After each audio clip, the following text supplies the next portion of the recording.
जय श्री कृष्णा। राधे राधे।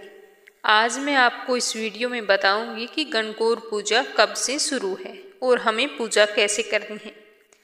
हिंदू धर्म में वैसे तो कई सारे व्रत हैं जो महिलाएं अपने पति की लंबी आयु और अच्छी सेहत के लिए रखती हैं, लेकिन इन सभी व्रतों में गणगौर की पूजा को बेहद ही खास माना गया है।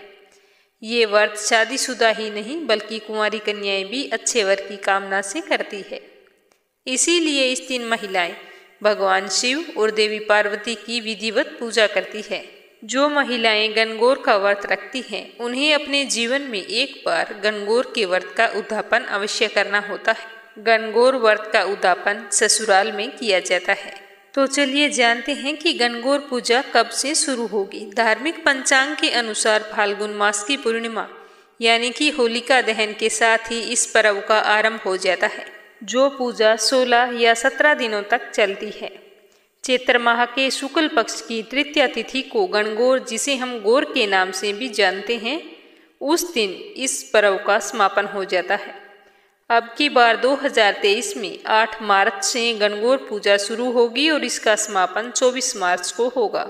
जो महिलाएं गणगौर का व्रत रखती है वो इस व्रत के बारे में अपने पति को नहीं बताती और ना ही इस व्रत के पूजन का प्रसाद उन्हें देती है। ये परंपरा बहुत ही पुरानी है। अगर आपने अपने घर में 16 दिन की गणगौर बिठाई है तो फिर अपने घर पर ही पूजा करें। यदि घर में 16 दिन की गणगौर नहीं बिठाई हो तो जिसने गणगौर बिठाई है उसके यहाँ जाकर पूजा कर सकते हैं। अगर आपका दूसरे के घर जाना संभव नहीं है तो घर पर ही मिट्टी की गणगौर बनाकर उसकी पूजा करें। गणगौर के दिन प्रातःकाल स्नान आदि नित्य क्रिया से निवृत्त होकर स्वच्छ वस्त्र धारण करें। विवाहित स्त्रियां हैं तो 16 श्रृंगार करें। फिर पूजा स्थान पर गोबर का और पानी का चौका लगाएं। फिर एक डलिया में दूब बिछाकर उसमें गणगौर बिठाएं। दीपक जलाकर जल से छींटा लगाएं।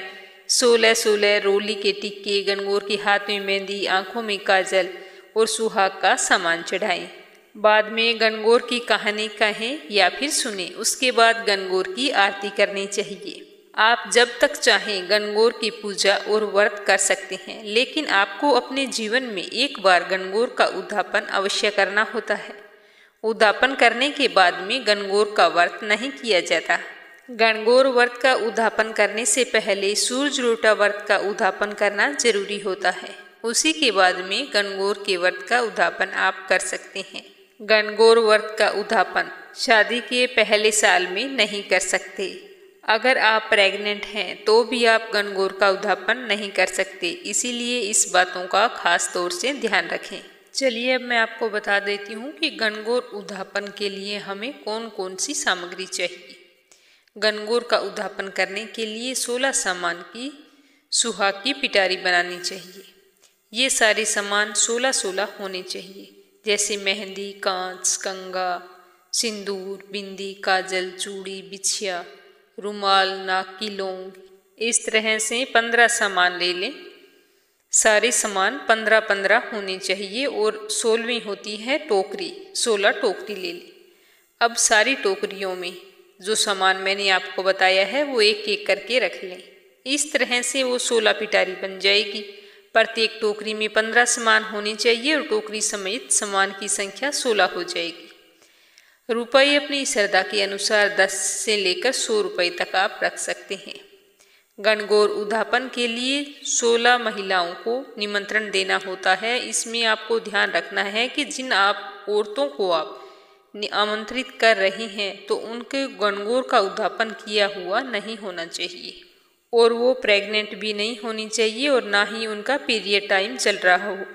तो इन 3 बातों का आपको खास तौर से ध्यान रखना है। गणगौर उद्यापन के लिए 16 औरतों को एक दिन पहले गणगौर के उद्यापन का और भोजन का निमंत्रण दें। निमंत्रण के तौर पर पीले रंग का सूत का धागा दिया जाता है। गणगौर उद्यापन के दिन बगीचे से जेले लाएं। पानी से भरे लोटे एक पर एक करके रख लें और इन्हें फूल और दूब से सजाएं। ये ही जेले कहलाते हैं। औरतों के साथ गीत गाते हुए घर आएं और घर आकर गणगौर की पूजा करें। जैसे आपने 16 दिन तक गणगौर की पूजा की है तो वहीं पर आप वो पूजा कर सकते हैं। उसके बाद में गणगौर की कहानी सुने। गणगौर की कहानी सुनने के बाद में गणगौर की आरती करें। गणगौर पूजने के बाद में पूजा के स्थान पर ही आपको ये सब सामान रखना है, जो मैं आपको बता देती हूँ कि एक थाली में 16 जगह 4-4 पूरी और हलवा निकाल कर आपको रखना है। 16 पिटारी सुहाग के सामान के साथ वो भी वहीं पर रख देनी है। और सांख्या देवर को बनाना होता है, या खुद से छोटा अपने भाई को छोड़कर आप किसी भी को भी बना सकते हैं, तो उसके लिए आपको तौलिया या फिर कपड़े, नारियल और कुछ रुपए भी वहाँ पर रख सकते हैं। ननंद के लिए बेस और सुहाग के सामान निकाल कर वहाँ पर रख दें और फिर हाथ जोड़कर ईश्वर गणगौर से प्रार्थना करें कि हे ईश्वर गणगौर, आपकी कृपा से आज मैं गणगौर का उद्यापन कर रही हूँ।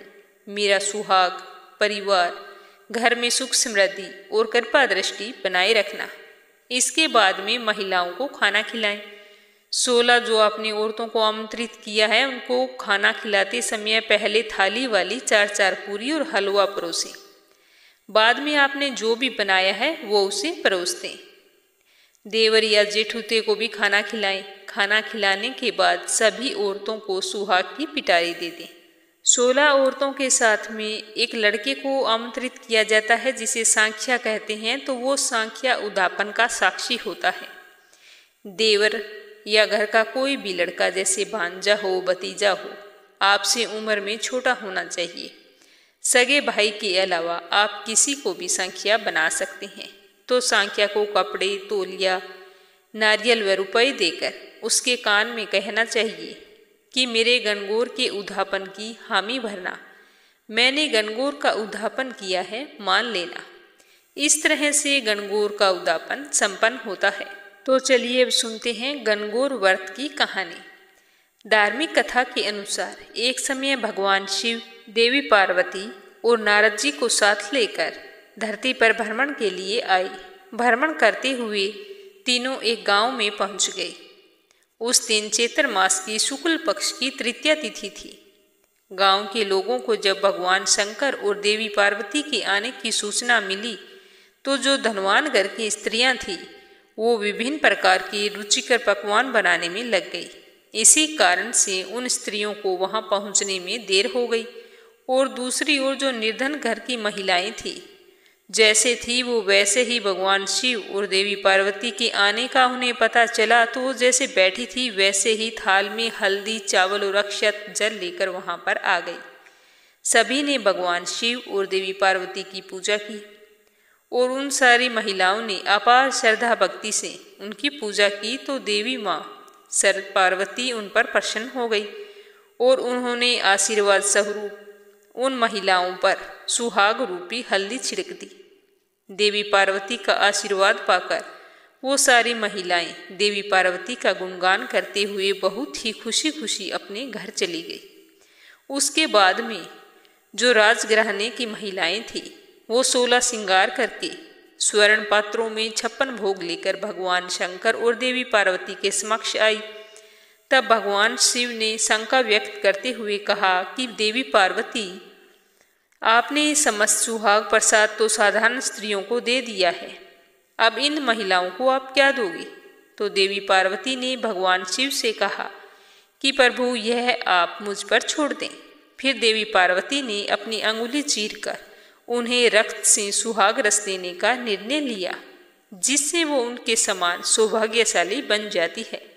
जब वो कुलीन घर की स्त्रियां शिव पार्वती का पूजन कर चुकी, तो देवी पार्वती ने अपनी अंगुली को चीरकर उनके रक्त से उन सबको आशीर्वाद दिया कि तुम सब वस्त्र आभूषणों का परित्याग कर माया मोह से मुक्त होकर तन मन धन से अपने पति की सेवा करना, तुम्हें अखंड सौभाग्य की प्राप्ति होगी। देवी पार्वती के ऐसे आशीर्वाद वचन सुनकर वो स्त्रियां बहुत ही प्रसन्न हुई। फिर देवी पार्वती को धन्यवाद देकर उनका गुणगान करती हुई गीत गाती गाती अपने घर की ओर लौट आई। जैसी जिसकी भावना थी, उस पर छिड़के रक्त का प्रभाव उस पर वैसा ही पड़ा।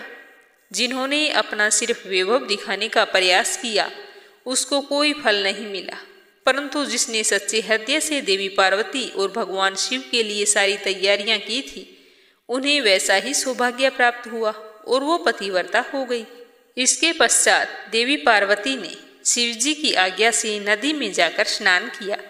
फिर वहां बालू का शिवलिंग बनाकर पूजा की, भोग लगाया, प्रदक्षिणा देके 2 कणों का प्रसाद खाया और मस्तक पर टीका लगाया।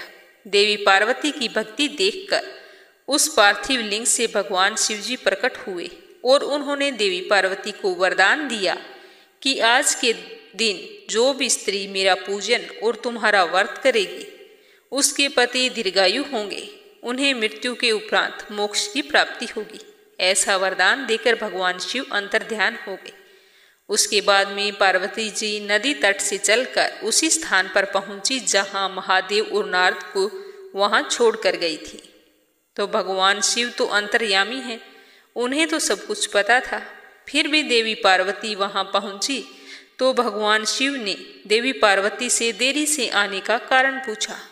तो देवी पार्वती ने कहा कि नदी के किनारे मुझे मेरे भैया भाभी मिल गए थे। उन्होंने मुझसे दूध भात खाने तथा उनके पास थोड़ी देर रुक जाने का आग्रह किया, तो मैं उसके पास रुक गई और भोजन करने के कारण मुझे आने में देर लग गई। ऐसा सुनकर भगवान शिव ने उनके भैया भाभी से मिलने और दूध भात खाने की इच्छा जाहिर की। भगवान की इच्छा सुनकर देवी पार्वती ने अपनी माया से नदी के किनारे एक बहुत ही सुंदर महल प्रकट कर दिया और अपने भैया भाभी को भी वहां पर विराजमान कर दिया। वहां पहुंचने पर उसके भैया भाभी ने भगवान शिव और देवी पार्वती का खूब आदर सत्कार किया। कुछ समय वहां रुकने के बाद देवी पार्वती और भगवान शिव वहां से चल दिए। तभी मार्ग में भगवान शिव ने कहा कि मैं अपनी रुद्राक्ष की माला तुम्हारे मायके में ही भूल आया हूँ। यह सुनकर देवी पार्वती ने स्वयं जाकर माला लाने के लिए कहा। तब शिव जी ने कहा कि माला तो नारद जी लेकर आएंगे। नारद जी जब वहां पहुंचे तो वहां पर सिर्फ वन था, महल गायब हो चुका था। वहां एक वृक्ष पर शिव जी की माला टंगी हुई मिल गई, तो वो उस माला को लेकर वहां आ गए और आकर शिव जी और देवी पार्वती को सारा वरदान बता दिया। तब भगवान शिव ने नारद जी को बताया कि हे मुनि, आपने वहां जो भी देखा वह सब देवी पार्वती की माया थी। वो अपने पार्थिव पूजन की बात आपसे गुप्त रखना चाहती थी, इसीलिए उन्होंने असत्य कहा था और फिर उस असत्य को सत्य करने के लिए उन्होंने अपने पतिव्रत धर्म की शक्ति से माया द्वारा महल आदि की रचना की। सच्चाई को उभारने के लिए ही मैंने आपको माला लाने के लिए वहां भेजा था। यह सब सुनकर देवर्षि नारद ने देवी पार्वती के पतिव्रत धर्म और उनकी शक्ति की खूब प्रशंसा की। इस पूजा को देवी पार्वती ने छिप कर किया, इसीलिए इस पूजा को छुप कर अर्थात पति को बिना बताए करना चाहिए। देवी पार्वती का वचन है कि जो इस 3 स्त्रियां गुप्त रूप से गणगौर का पूजन करती है उसकी समस्त मनोकामनाएं पूर्ण होती है और उनके पति दीर्घायु होते हैं, क्योंकि देवी पार्वती जी ने व्रत को छिपकर किया था। तभी से इस व्रत की परंपरा शुरू हो गई और आज भी गणगौर का पूजन किया जाता है तो वहां पर पुरुष उपस्थित नहीं रहते। जय हो शिव गौरी की।